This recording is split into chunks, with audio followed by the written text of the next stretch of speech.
Assalamualaikum warahmatullahi wabarakatuh. Berjumpa lagi di channel cat mobil SRENGAT ya.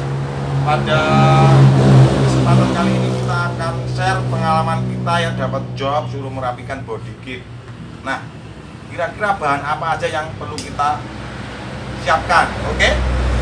Kertas ya, rada tebal ini, embus ban dalam motor roda 2 ini ya. Kita potong-potong seperti ini. Nah, fungsinya ini kawan ya, ini nanti untuk sarana kita meratakan sekaligus merapikan ya, sekian. Nah, seperti ini penting banget, harus disiapkan sebelum kita mau mulai ngiler ya.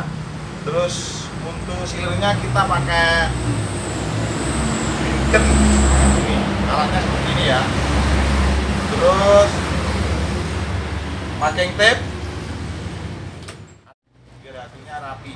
Oke, saksikan kiat-kiat kita merapikan bodykit agar tampilannya jos.